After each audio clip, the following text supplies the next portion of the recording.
Andy, my dude, have you heard of the magical website builder known as Squarespace? Ugh, not another Squarespace ad. I feel like every podcast is sponsored by them. Hey, don't knock it till you try it.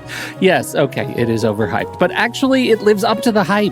Squarespace is like a website fairy godmother. With a click of a button, your site transforms into a beautiful masterpiece. A website fairy godmother? That sounds interesting. What makes it so magical? Well, for starters, those slick templates make anyone look like a professional web designer. Pick one, customize the colors and fonts to match your brand, and voila.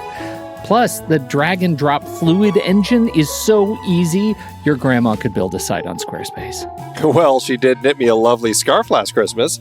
Maybe website design is next. Exactly. And when you're ready to sell your Nana's handmade scarves online, Squarespace has built-in e-commerce. Add a store with one click. Get flexible payment options. Then watch those sales roll in.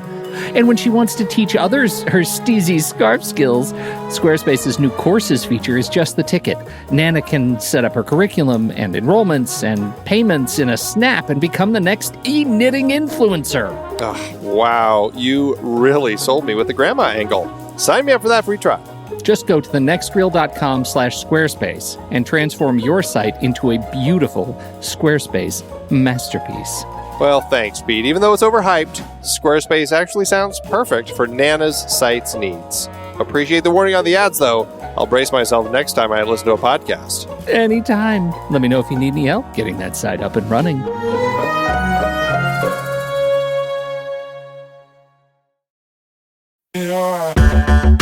Andy, can you believe we've almost hit 700 episodes of The Next Reel? I know, it's crazy. And with all the other episodes in our family of podcasts, we are well over 1,200 episodes of movie conversation.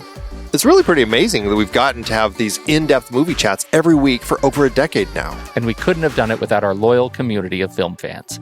Their support over the years has meant so much. For sure.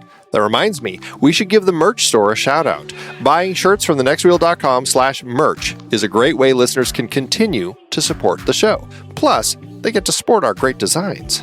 Absolutely. I think sometimes folks forget we have a variety of shirts, mugs, phone cases, and more available. In fact, a great place to start is with a shirt sporting the Next Reel's logo. We also have that classic Fast Times Spicoli Surf School tee, or the weirdly popular Rusty's European Tour shirt. The one from National Lampoon's European Vacation. Why is that so popular? Search me, but we have sold a ridiculous number of those. I guess there are a lot of Rustys taking trips to Europe? We're always adding new designs based on movies we've covered, like our brand new design for a streetcar named Desire, featuring a streetcar named Desire. So if you want to rep your love of TNR and films, head to thenextreel.com/merch. Every purchase helps us continue to have these weekly in-depth conversations. So visit thenextreel.com/merch today. And as always, thanks for listening and being a part of the Next Reel community. We've got lots more great movie chats coming your way.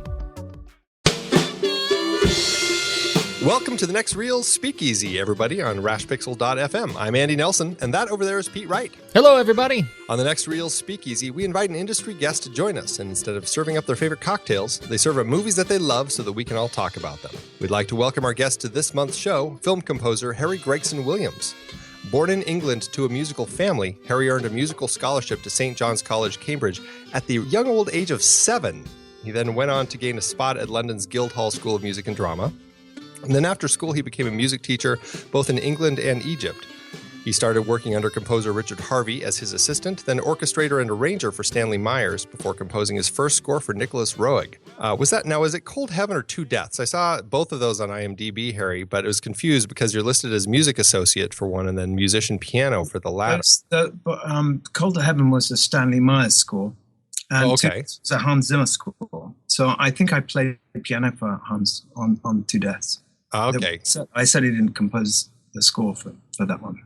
So, and you kind of, you created this relationship. You met Hans Zimmer and had this relationship with Hans Zimmer, and kind of that really seemed to kind of open up a whole bunch of new worlds for you, right? Well, yeah. I mean, goodness.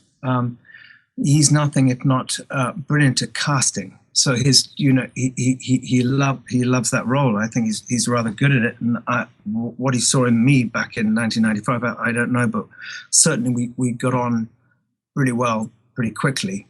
He was over in London, and he was having so much fun. And he was very persuasive and very encouraging. And I think he was finishing the Lion King or Crimson Tide.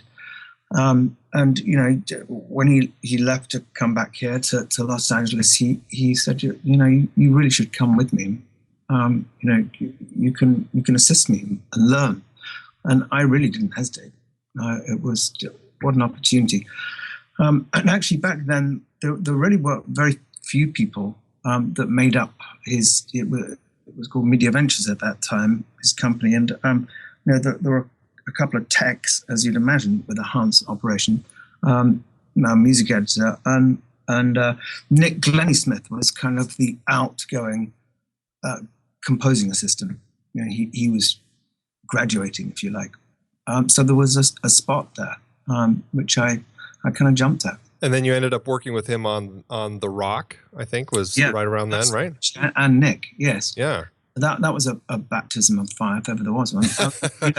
From there, I found myself working with Trevor Rabin on Armageddon, which is also a Jerry Bruckheimer thing, and a little later on Enemy of the State, which is where I met Tony Scott in my guise as a composer at that time, not assisting Hans any longer.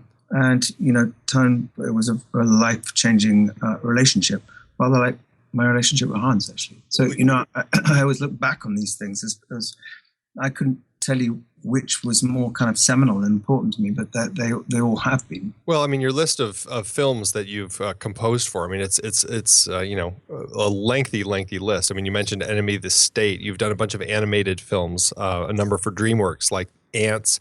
You did all the Shrek films, Chicken Run. One of my favorite scores of yours is actually Sinbad, which is funny because I've never actually seen the movie. Oh, nice. But I love the music. Animation, I think. It was so unsuccessful at the box office. And so I had that was a dubious pleasure to be connected to such an unsuccessful film.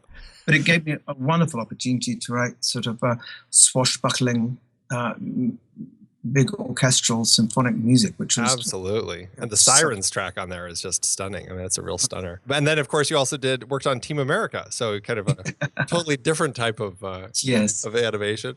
And then, I mean, from Tony Scott, you jumped into working with Ridley Scott. You did a bunch of stuff with him. Was Kingdom of Heaven the first time that you worked with him, or?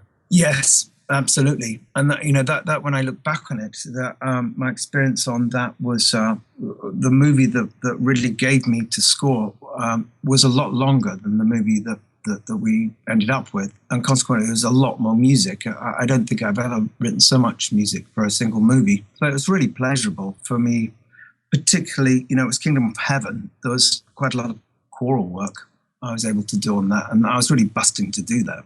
I was really, really looking for a project where I could go to town with a choir, and that was a very different experience to The Martian a couple of years ago now, where the movie that I got was almost the movie that you saw in theaters. It was so final almost. There was no fiddling about with that. They had their cut. The performances were good. The script was tight. But with Kingdom, it evolved much more. Well, they're just beautiful. Kingdom is one of my very favorites. Spy Game as well is at the very top of my list. It was just delightful. We've got a couple of more in here that we have to note. Chronicles of Narnia. You've got The Lion, the Witch, and the Wardrobe and Prince Caspian. Jolene, Andy loves that because it was filmed in Arizona, partially his right here, his home. A couple of other movies we've talked about on this film or on this show. The Town, delightful score, and Arthur Christmas, another animated, and you already mentioned The Martian. Arthur Christmas has become a staple in our house. We've got kids of a certain age, and so we're listening to you every year. And most recently, The Zookeeper's Wife, which again is a whole different sort of tonal approach for a period piece. Yeah, and that was very much a labor of love, and that was one of those precious opportunities to work with a really, really cool director, Nikki Caro, and yeah, I really valued that experience. Just as a fun aside, I also think it's kind of worth pointing out that you are a part of the Brother Composer Club, since your brother Rupert Gregson-Williams also composes.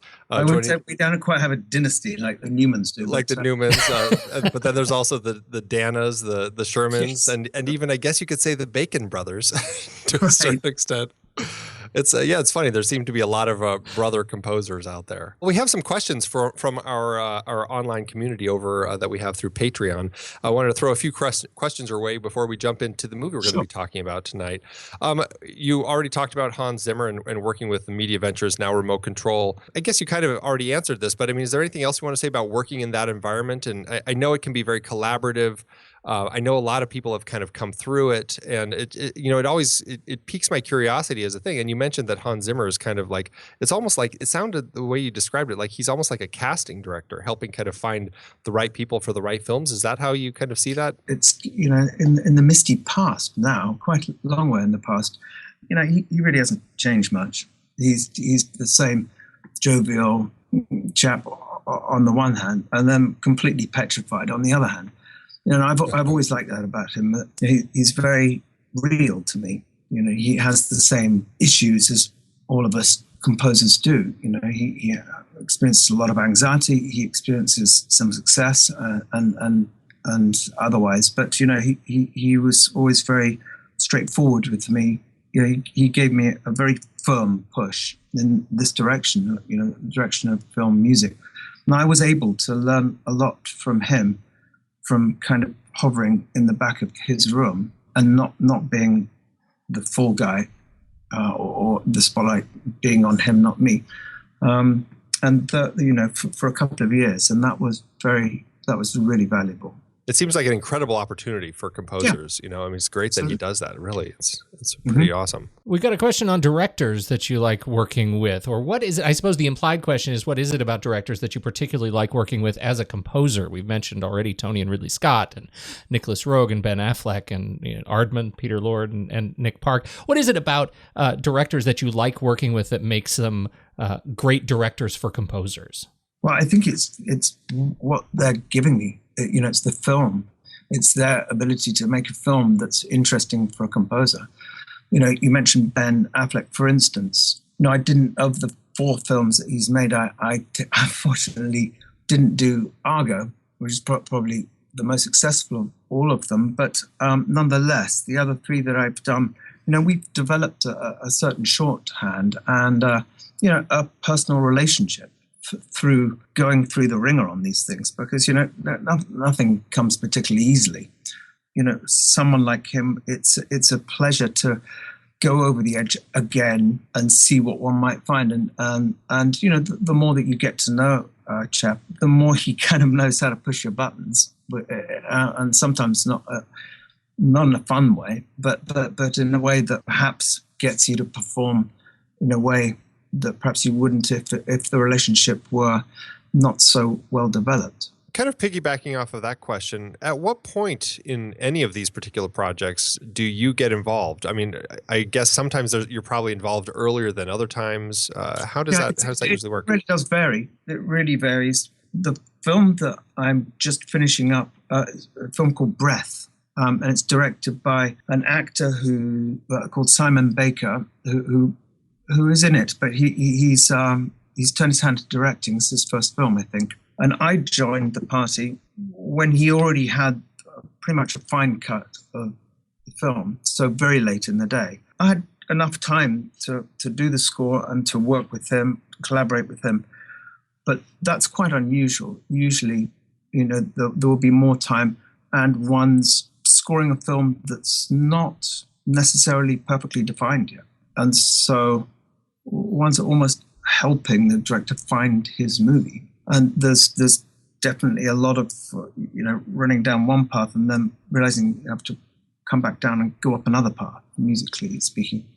So ideally, one's involved as early as possible, because more time is always what one's looking for. More time has to mean more thought, more care, more attention. This is a kind of more of a technical and possibly a lighter question. When you're composing, what's with all the M's in the titles during recording sessions? Oh, okay. This is very simple to answer. I think we all do it slightly differently, but the way I guess Hans taught me, because that's the way that I do it. If your film has, say, 5 reels, and the film has been broken up into 5 different audio files and different video files for you, one identifies each cue with the first number relating to the reel. So the very first cue in the movie, and the number that comes after the M, that would relate to the number chronologically of the cue. So the first cue would be 1M1. So it's reel 1, and it's the first cue of the movie. So wheel on, say, 20 minutes into your movie, you're probably in reel 2 by now, and say there have been 6 cues in reel 1, and you're writing the 7th cue, and it's the first cue in reel 7. That will be called 2M7. Oh, okay. So it's the 7th cue of the movie, and it will be identified with its first number. Hey, what does M stand for music? I don't know.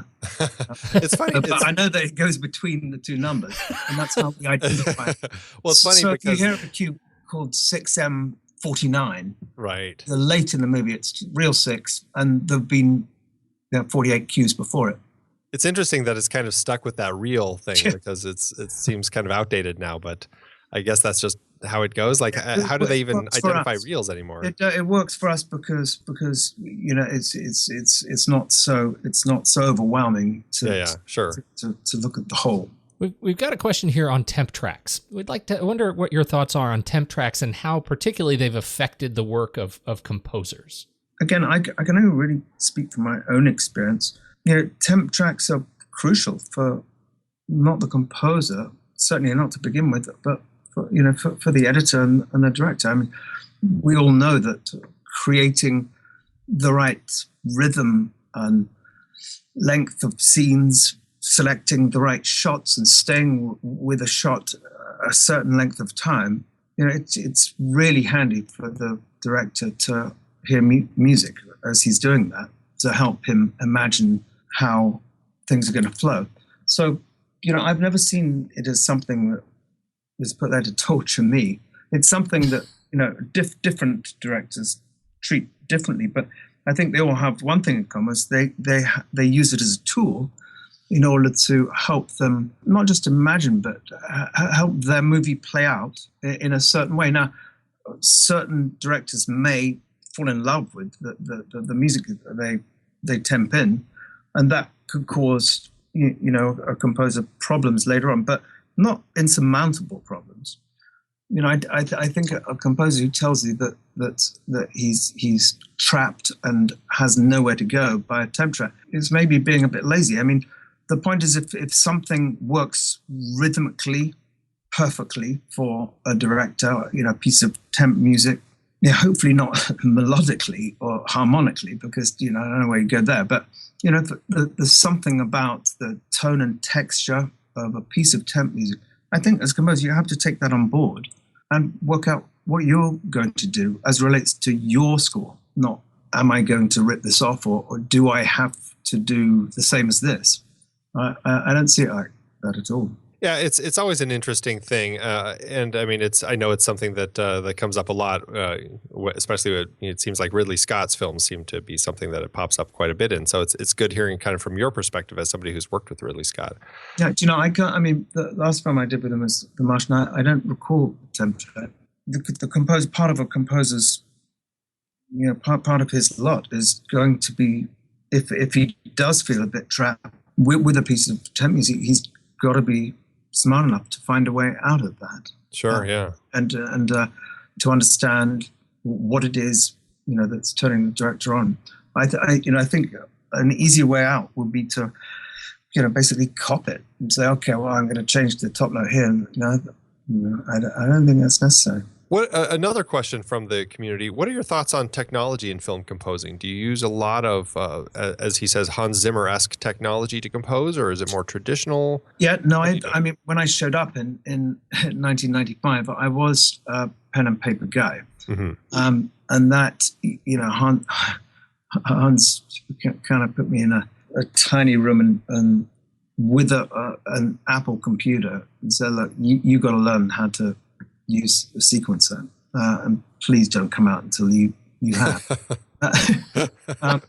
So it kind of baffled me. I wasn't expecting that. I had no experience of that. Everything I had written before that had been, pen and paper and whatnot. But no, I embraced that, and there's a really good reason why it's very advantageous to be able to use samples and create really awesome mock-ups for a director to be able to collaborate with you. I mean, otherwise, if one's asking a director to imagine, how the music's going to be, or like sit at the piano and tinkle away and say, well, this will be a bunch of French horns. Ultimately, it's going to sound really powerful.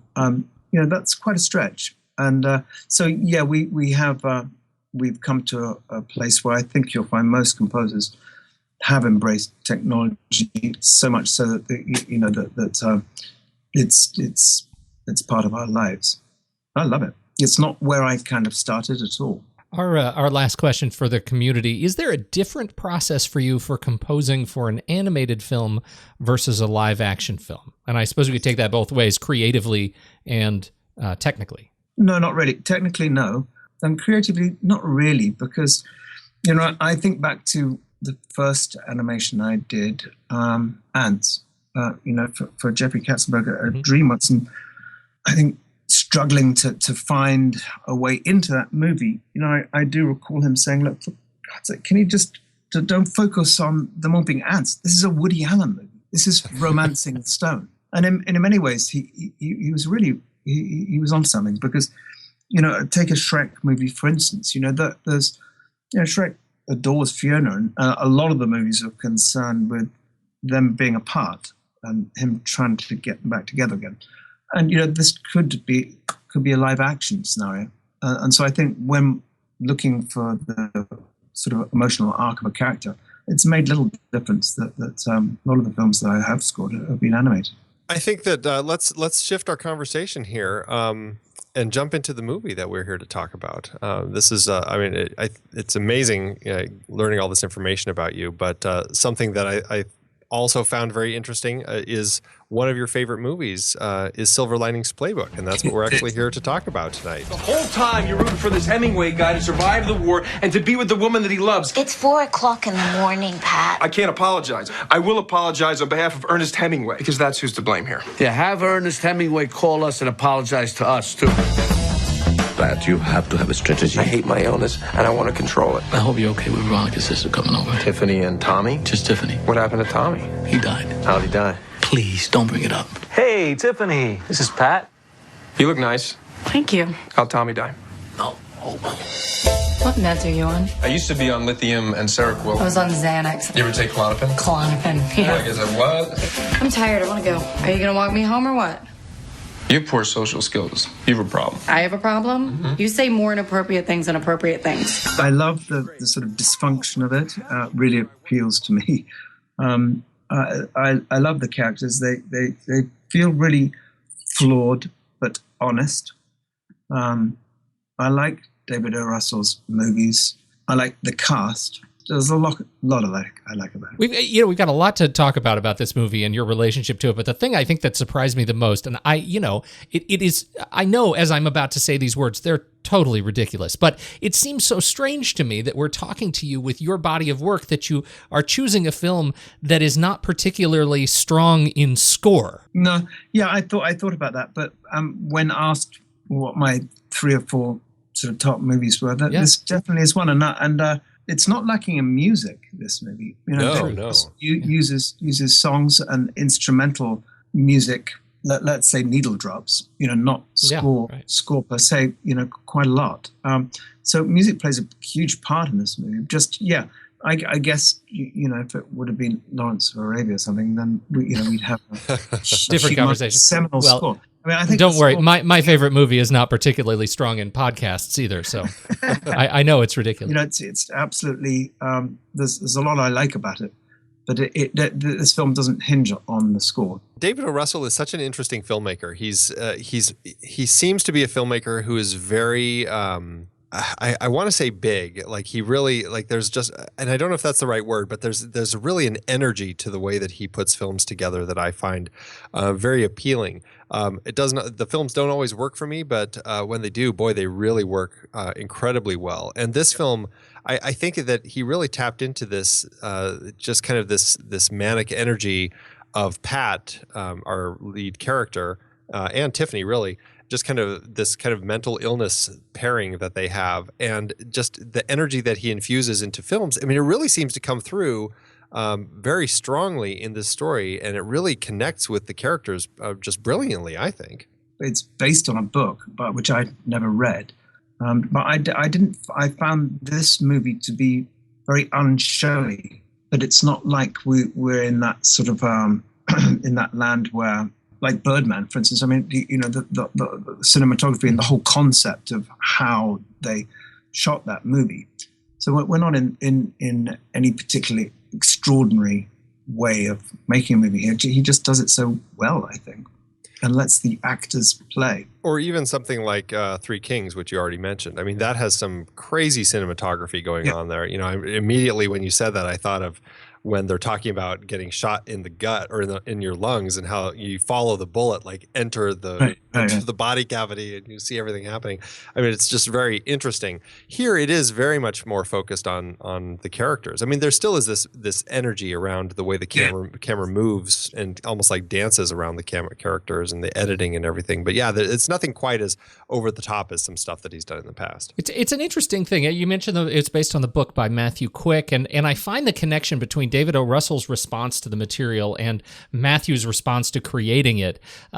Quick, the author, says that his inspiration for the novel is that he wanted people that when they read the book who might be feeling alone to feel less alone, right? He wrote the book to convince himself that silver linings were possible.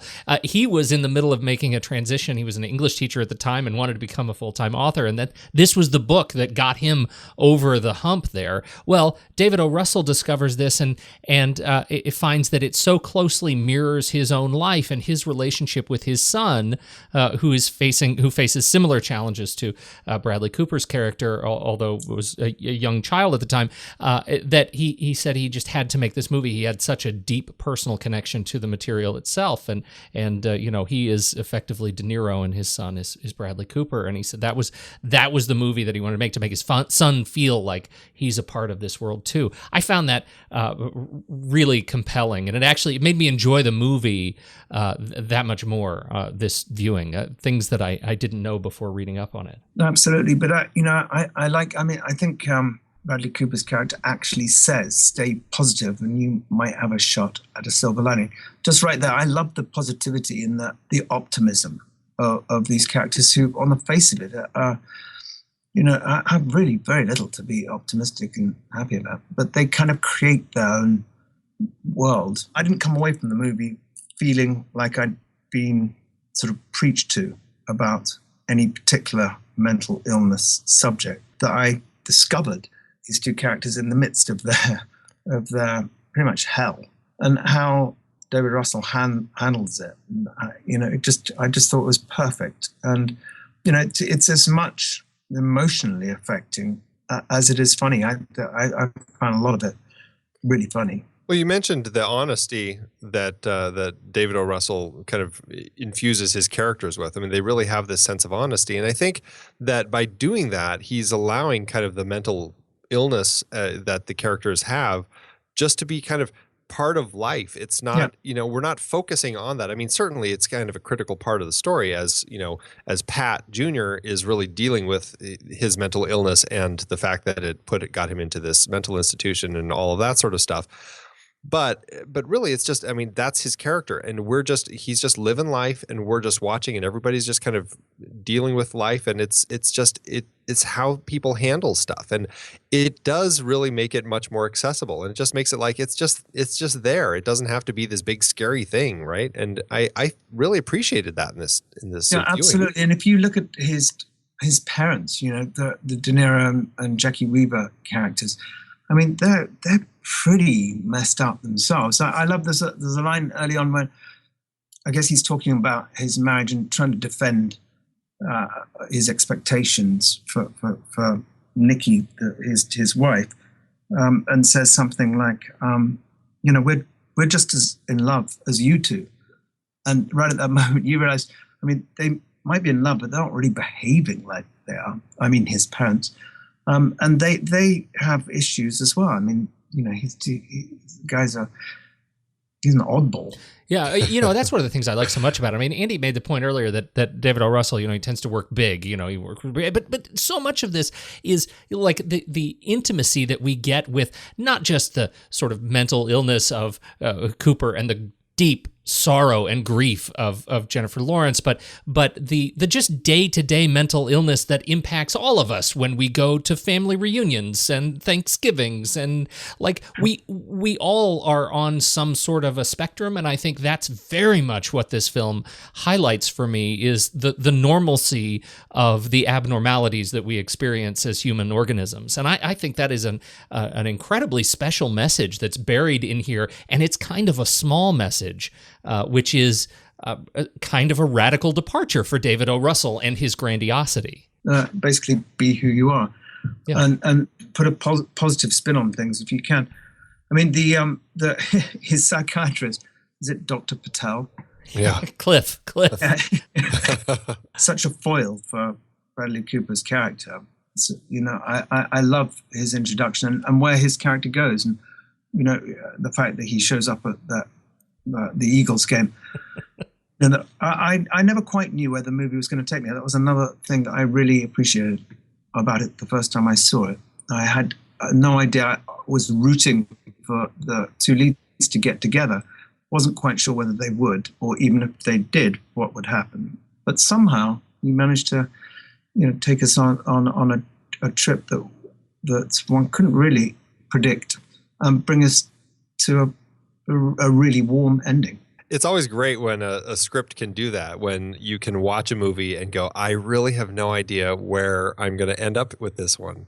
Yeah. And you don't get that too often, but man, is it special when you are experiencing that. And that you're right. I mean, this was one of those ones. I mean, you get the note that there's going to be, you know, she wants to have him help with the dance, but still it's like, how is that going to, you know, tie into the story? You know, where is this whole thing going? Now we've got this bet going on. I mean, there's so many things happening. It really takes you in a lot of directions. Yeah, no, I liked it. Speaking of the dancing, I thought some of the sequences where they're practicing, you know, I thought they were just so well done, because I mean, they were obviously heightened.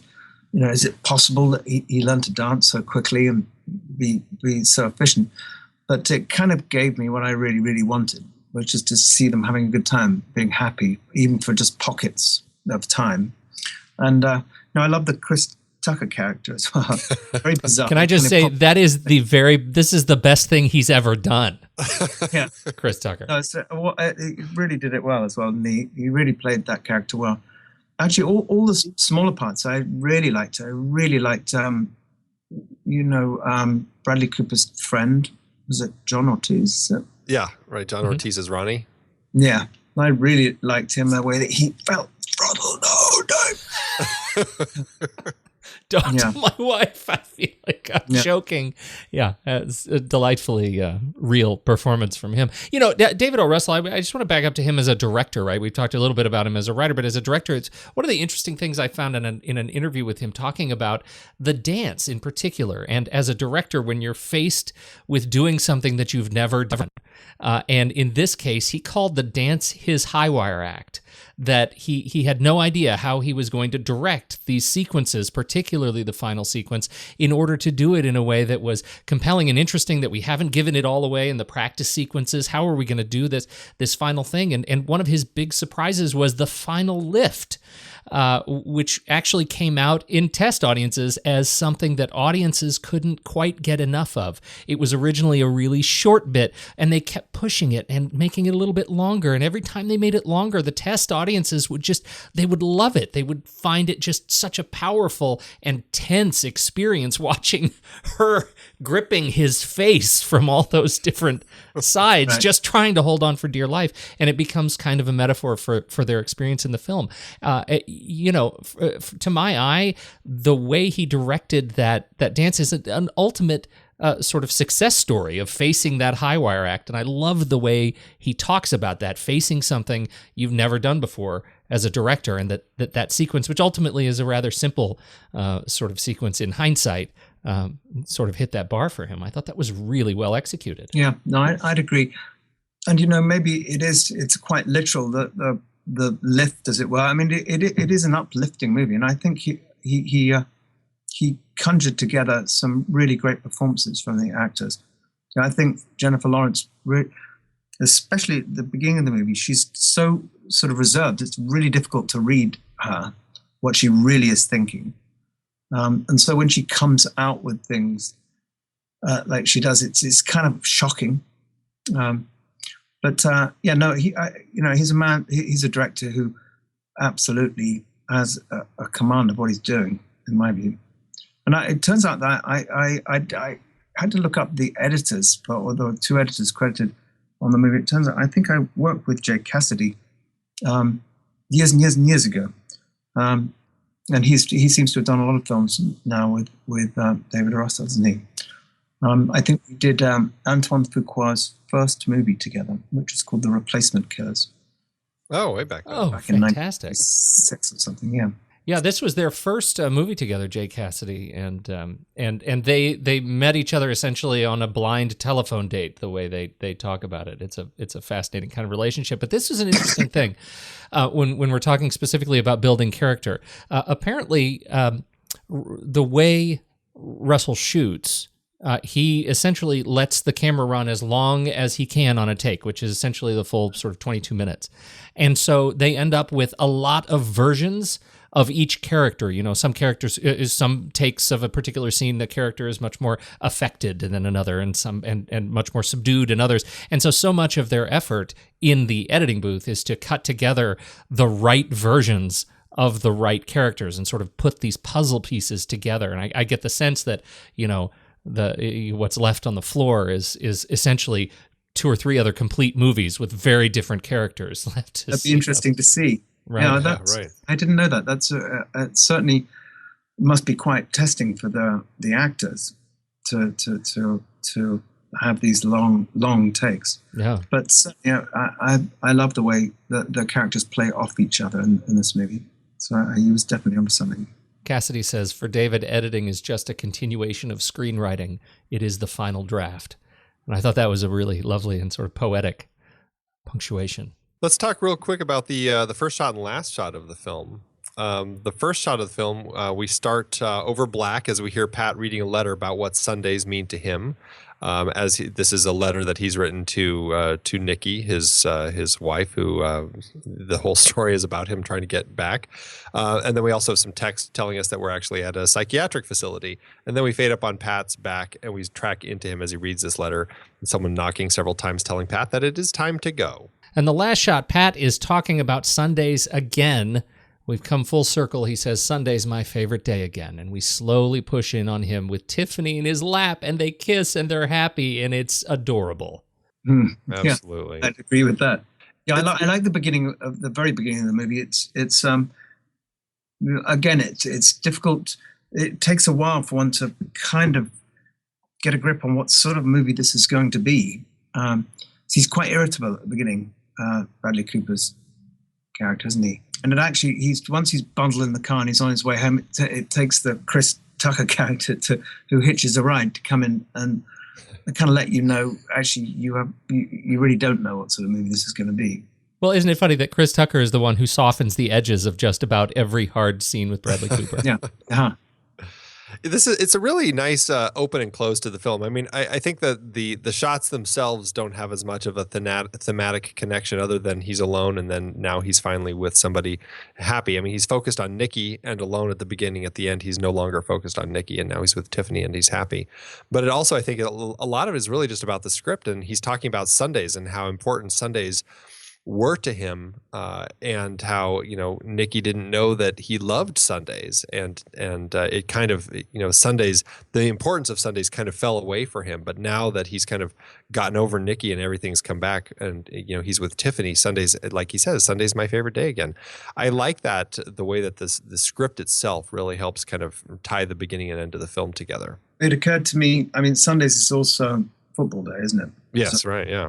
I don't know whether that's got something to do with it, but certainly it's a household that's jumping on a Sunday. Yeah. Yeah, and speaking specifically to the sort of next chapter, I almost don't want to say rebuilding, but that's probably appropriate too. Rebuilding of his relationship with his father, and certainly his father's rebuilding of his relationship with him. Right. Which ends up being, I think, as sort of perfect a relationship as the one that I love so much between Pat and Tiffany. You know, it's Pat Sr.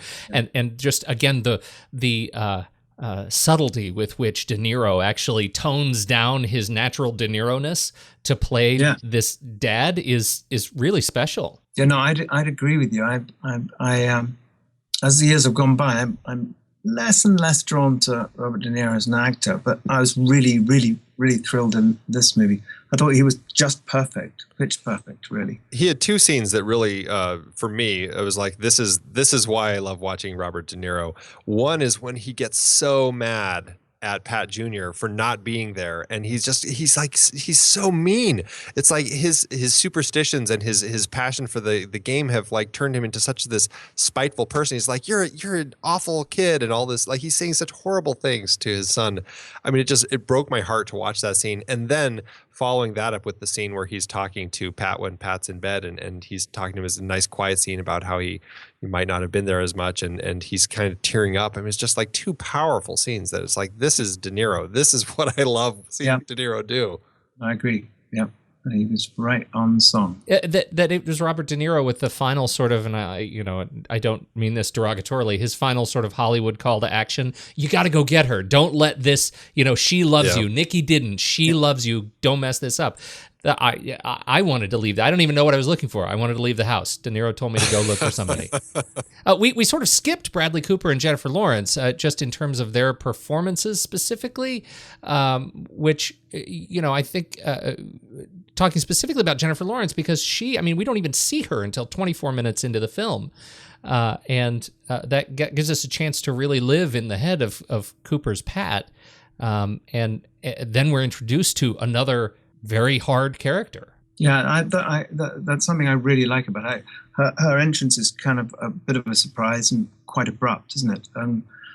But she's so sort of magnetic that one really wants her to unload her story, which she duly does. But I think she played that character so well. I think we were all struck with her. I don't know whether Winter's Bone was her first movie, but certainly the first movie I saw her in.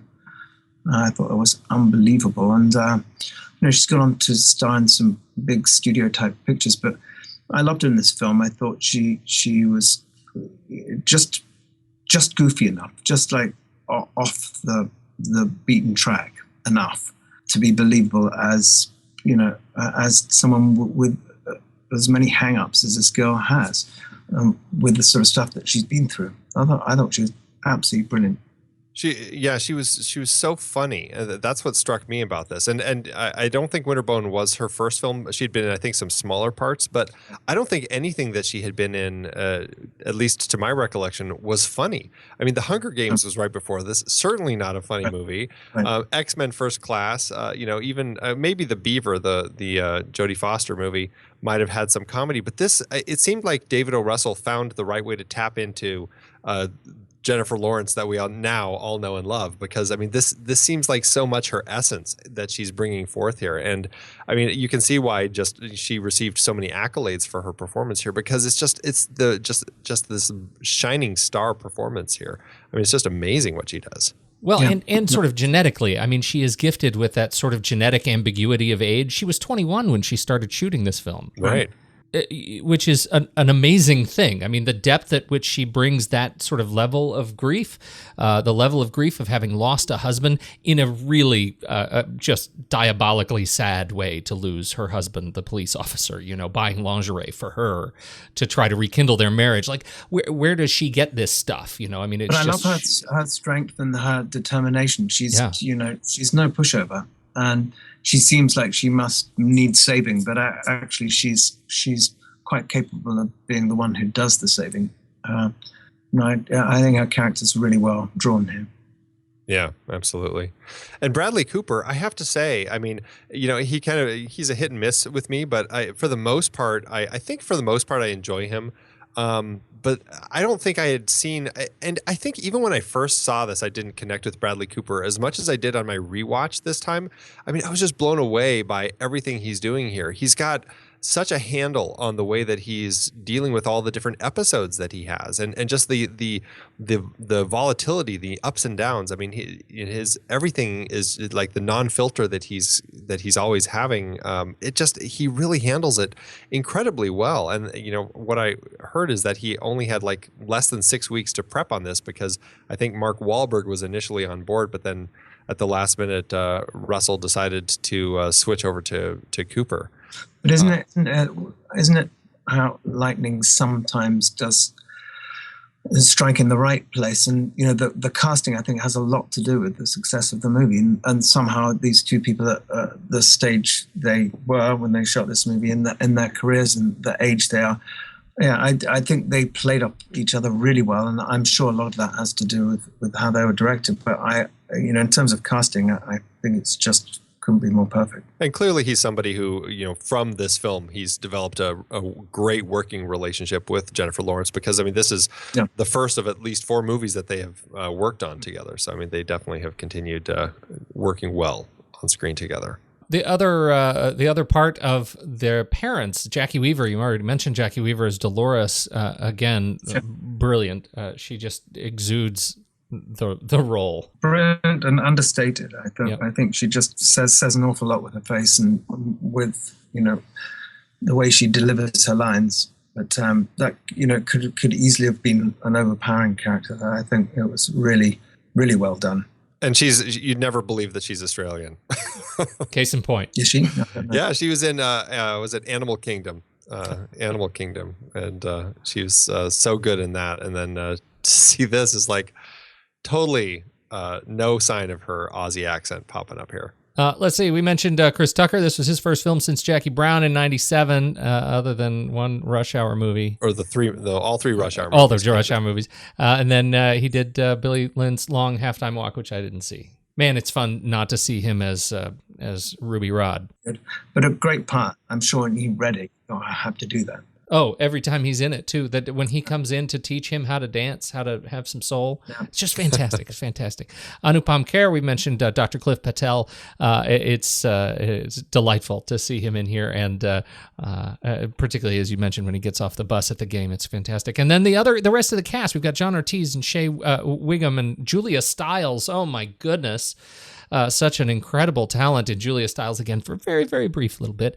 Paul Herman as Randy, Dash Mihok as Officer Keogh, and Bree B as Nikki that we see briefly in flashback and again at the end. This is a funny thing because as much as it's a cast that we follow around through the eyes of Cooper and Jennifer Lawrence, this is a strong ensemble behind them. Very strong ensemble to my eye. I'd agree, and I think. Again, going back to the casting, I think that was done extremely well. This was we talked about the book briefly. The book came out in 2008, and the Weinsteins, they snatched it up right away. And they actually were hoping that Sidney Pollack and Anthony Minghella would produce this. Unfortunately, they both ended up passing away that same year. But not before Sidney Pollack actually had a chance to talk to David O. Russell about it. and just I think knowing the issues that he had with his son, and that really is what drew Russell into this story, and he had been attached to it since the beginning. It just took him 5 years and 25 rewrites to get the script to a place where he said he could direct it, because it was so tricky balancing all of the different things going on here, just the different emotions and the ups and downs. Yep. I can only imagine how challenging it was. But I thought this was funny.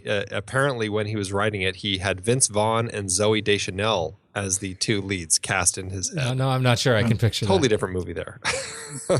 Cinematography from Masanobu Takayanagi. This was a living camera. It was, and I think partially because so much of it is handheld, so much of it is moving through groups, so much of it is snaking through life. I think it gives it's a great testament to him that it's not. It doesn't make you dizzy in any way, or it's not. Truly, there clearly was a lot of handheld stuff, and I think that's what gave the movie the feeling of it was such a personal thing. Once one got inside the story with these two characters, one felt one was just sort of hovering outside their circle and observing what was going on. Well, something I loved about the camera work was how quickly we would move into close-ups on people. It just felt like we were moving right into their zone, and it really helped me connect with people that much quicker. I really enjoyed that with the cinematography here. Well, there's this sort of frivolity to it too. There are a lot of these really well-timed whip pans, when he's finishing these books and he throws the book out the window, and I mean it's just these just whammy some of these camera moves are punctuated with music, and which gives it a sort of double whammy really to the audience. But David Russell utilizes that quite a lot in the movie to great effect, I think. Yeah, he's great. That's something that he's always been good with, is finding. I couldn't name off the top of my head some of the other composers that he's worked with, but he always seems to have a real strong balance of the score that he uses with just a lot of songs, and it's a really eclectic mix too. It's not just the songs aren't kind of all themed a certain way. It just is really an emotional grouping of songs that seem to kind of help tie into the story and help kind of push it in the directions that he needs it to go. Yeah, I think Danny Elfman's, from what I got from it was that Danny Elfman's job here was to create a couple of different evocative and quite simple musical statements that could be utilized in different guises and different arrangements, but at its most basic was just a solo piano, maybe with a little string or something in there. But there's a really nice chord sequence which goes from, I think, C major to E major, which has something slightly nostalgic about it, or it moves you somehow. There's something a little squiffy about it, which just suits the characters perfectly. There's something's not quite right with it. But I thought he in typical Danny Elfman way, he kind of deploys vocal. Some wordless vocals in a couple of the cues, but I thought the score was just spot on, actually, just exactly what was needed. It didn't lead the audience too much. Often it was cued at a moment of uncertainty and potential sadness for Bradley Cooper's character, and I thought I really like the way it was done. I love the way it was done. One of the things I think was most surprising, and maybe I'm alone, but it just feels so much like not a Danny Elfman score, right? It felt very much like of a piece with the film and the tone of the film, and didn't have a very strong Danny Elfman stamp on it, which a lot of films he's involved because they do. I think he managed to create something subtle and evocative, simple. Yet with an underlying sort of emotional tug that kind of portrayed the angst that these characters are feeling. But ultimately, he was able to play it. I think in one of the final scenes, it appears as really quite hopeful. But often it was melancholy. But it's good. It was a really good little piece, though. I like it. He did the music for Good Will Hunting, and that this kind of reminded me of that music. It kind of had that same sort of feel to it. That was kind of for me, it's kind of like that side of Danny Elfman, where he's kind of doing music like that, and that also kind of had a little bit of kind of that hopeful melancholy in that score too. So I think he can tap into that pretty nicely. Yeah. I have to say though, it's looking at his list of films on IMDb that he did just the same year that this came out. He was a very busy boy. I mean, he did Dark Shadows for Tim Burton, along with Frankenweenie. He did Men in Black 3, Hitchcock, and Promised Land, not to mention 4 shorts. So, I mean, that's a full year for him. Well, probably a good job that this film, I doubt there was more than 15 or 20 minutes of score. Right. Probably not. Which is kind of doable. Had it been, a sort of Ridley Scott 88 minutes of symphonic music, he might have been in trouble. Right, yeah. No, but still, it's like it's interesting because you think about films and how long films can take to get made, but then you realize sometimes the composing side of it can be so quick.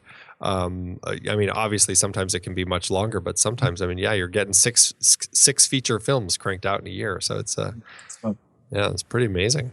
We already talked about the dancing, but Mandy Moore, who did the choreography, just did La La Land too. She was, and it's not that Mandy Moore. I thought it was, but I looked her up. Apparently, there's another Mandy Moore who choreographs dance for projects like this. Who I'm sure is delighted by Mandy Moore's success. I think it was wholly successful, because it wasn't so much. It wasn't so scattershot that one wished it was a little bit more polished, and it wasn't so polished that one was taken out of the movie and thought, well, how the hell are these people doing this? Yeah, but I'm biased. I love this film. I think there's a lot about this film I wouldn't change if I could, even if I could. I would just have it exactly existing in that slightly off world. All right. Not that we're going to name them all, but it did seem to perform handsomely during award season. It received much love. It had 88 wins along with another 145 nominations. So that's a pretty hefty load there. Just from the Oscars, it received 8 nominations, and it won 1 for Jennifer Lawrence winning Best Actress. It was her first Oscar. The other 7 were Bradley Cooper, of course, for Best Actor. He lost to Daniel Day-Lewis in Lincoln, which that was a pretty strong performance there. Can't argue it. Robert De Niro lost Best Supporting Actor to Christoph Waltz in Django Unchained. Right. Jackie Weaver lost Best Supporting Actress to Anne Hathaway in Les Mis. Interestingly, Anne Hathaway was one of the people who I think she was originally cast opposite Bradley Cooper in this, but ended up having to drop out due to scheduling conflicts, I'm guessing with Les Mis. So it's kind of interesting how that played out. Best Directing, Russell lost to Ang Lee for Life of Pi. Best Adapted Screenplay, he also lost that to Chris Terrio for Argo. Best Editing, they lost to William Goldenberg for Argo, and Best Picture lost to Argo.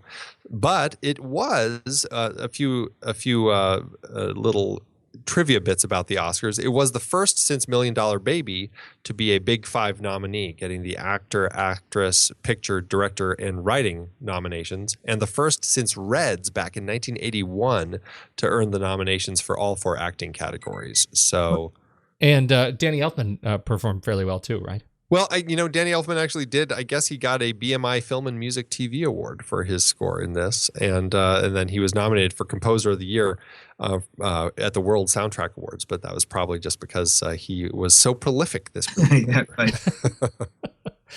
We do have just one other bit of trivia, and this is, I know, as a fan of the film, something that you'll want to take notes on, and that is, can you at home make a Krabby snack and a homemade? I don't. I watched the film again yesterday because I knew we were doing this, and I really don't know what a Krabby snack is. Is it like it's like a seafood thing we're talking about here? Well, thankfully, Andy, who does all of the deep journalistic work for these film discussions, has found the answer. And it is. According to Matthew Quick's mother, Matthew Quick, remember, is the guy who wrote the book. Yeah. His mother, Doreen, used to make Krabby snacks. And she says it's a canapé that she would make for game days and other gatherings. The recipe consists of canned crab meat, and processed cheese cooked together and spread onto English muffins, then cut into quarters. Wow. Okay. So next time you want to watch the big game, now you can make Krabby snacks. As far as homemades, they are beef rolls covered with breadcrumbs and simmered in tomato sauce. I'm okay. I'm not actually hungry. I just want to hear Jackie Weaver say it a few more times. Yeah, right. She's brilliant. The last bit of trivia before we jump into the numbers, the Russian title of this film translates into "My Boyfriend is a Psycho." Oh, the Russians. They know how to play their subtlety, right? Yeah, right. You know, it's funny. I was reading about titles for this, and I guess Silver Linings is a concept that is kind of uniquely English, and so they actually had a bit of trouble translating the title of this film into foreign titles because it was a tricky description. We have a number of folks in Europe and the Netherlands and across Scandinavia. We hope listeners will write in with creative translations for this film because I imagine that'll be another delightful game of Stump Andy and Pete. So, excellent. Andy, why don't you let us know how to do in the numbers? David O. Russell spent $21 million to make this movie, which is it wasn't that long ago. It was about $22 million in today's dollars. The movie had a limited release November 16th, 2012, opposite everyone's favorite Vamp Wolf romance finale, The Twilight Saga, Breaking Dawn Part 2, as well as Anna Karenina. It went wide on Christmas Day, and it maxed out at 745 theaters. It was a slow burn, but its Oscar nominations really helped out, and in the end, the movie made just over $132 million domestically and about $104.5 million internationally, making a grand total of just over $248 million in today's dollars. That gives David's movie an adjusted profit per finished minute of $1.85 million. A truly fantastic profit. And with the cost as low as it was for this film, the movie ended up earning more than 11 times its budget. So way to go, David O. Fantastic. That's stunning. Yeah. All right. Well, this is the part I know everybody has been waiting for. It is time for us to rank it. We're going to head over to flickchart.com. Flickchart.com / the next reel will get you to our profile, but you can just swipe over in your show notes and you'll see the link to Flickchart. You can just tap it. It'll take you right to Silver Linings Playbook. Now, a review of the rules for our guest.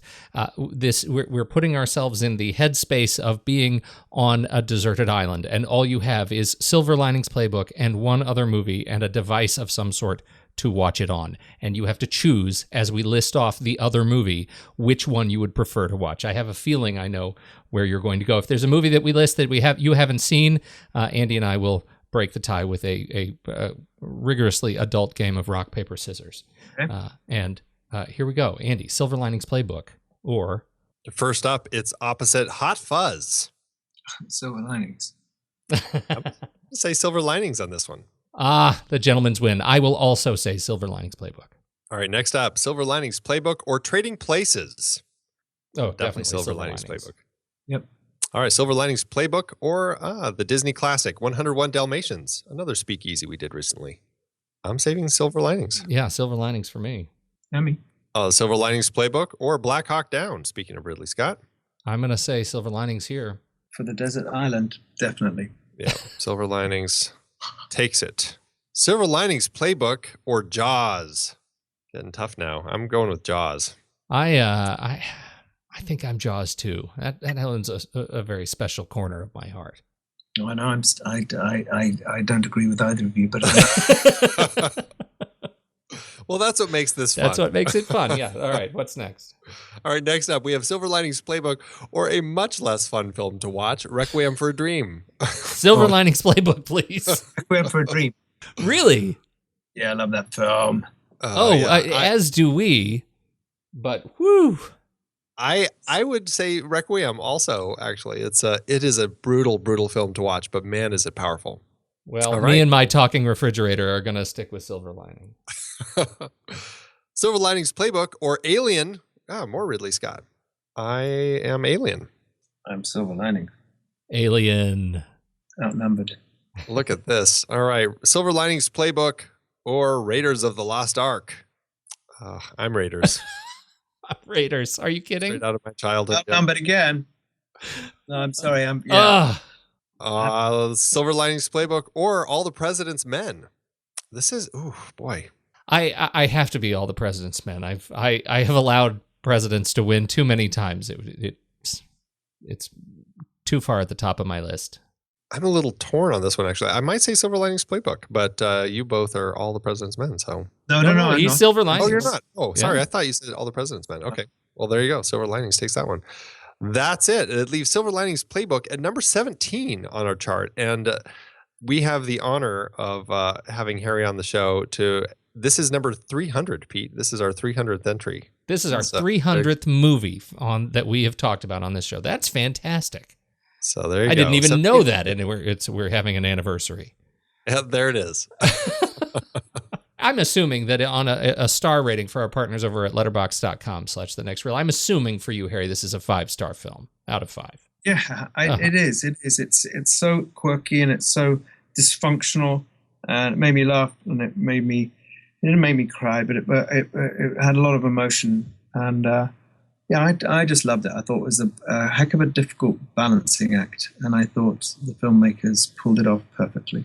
I have this is the third round for me, and it gets better every time I see it, and I think that's a real testament to the quality of the film, and it makes me like David O. Russell's work even more. I feel like I like the other movies of his more as a result of how much I like this film. It is also a 5-star for me. Yeah, and for me, definitely 5 stars. You know, it's so funny because I remember seeing this back when it came out in theaters, and I remember enjoying it, and I hadn't thought of it much. And you picked it as the one you wanted to talk about. And I was like, that's an interesting choice. And then I watched it again, and it just floored me as to how much it moved me. I was laughing, I was crying. I mean, I just loved every single instant of the film. And when it was over, I was just so excited. I ran into wake my wife up and say, "Oh, you have to watch this movie. It's so good." It really struck me. So absolutely 5-star film for me. So, and I'm so excited that you picked it. Thanks for bringing it to our show so that we could all chat about it today. Oh, great. Thanks for asking me. As far as you go, Harry, do you have a home online that people track you down? Do you tweet? I have a fan page on Facebook. Okay, great. So people can check you out over on Facebook. Great. I think so. And then I will point out that I do think people should go over to the Song Exploder podcast and check out the fantastic episode that you were on over there about The Martian. That was a really enjoyable episode. That's a great podcast. Yeah, really, really great. Well, again, thank you so much for joining us. And for everybody out there, we hope you enjoy the show. If you like what you heard, follow us on all the social media platforms out there, including Facebook, Twitter, Pinterest, and now Patreon. If you enjoy the work we do here talking about great movies and interviewing great movie people like Harry Gregson-Williams, consider visiting patreon.com/thenextreel and making a donation. Thanks again for tuning in, everybody. Until next time, I'm off to go make some Krabby snacks and homemades. I'm gonna use you to be my friend.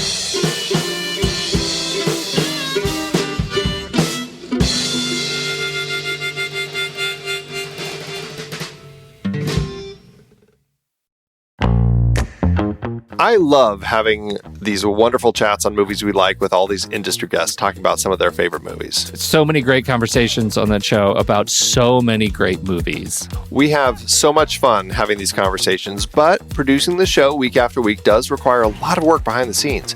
If you'd like to help support our efforts, one easy way is by using our Originals page when shopping for books and movies that we've covered. Your purchases made through our links give us a small commission at no extra cost to you and allow us to keep having these incredible conversations.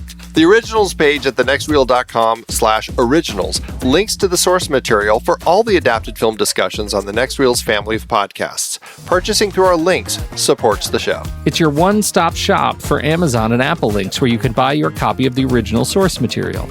Original material for movies we like, movies like Casino Royale, The Silent Partner, Never Let Me Go, Silver Linings Playbook, There Will Be Blood, based on Upton Sinclair's Oil. I believe it's Oil! Oh yeah, I forgot the exclamation point.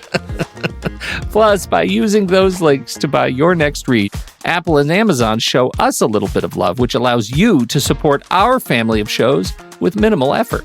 thenextreel.com/originals. It's a great way to support the show and find your next page turner. That's right. Head over to thenextreel.com/originals to pick out your next read and dig in today.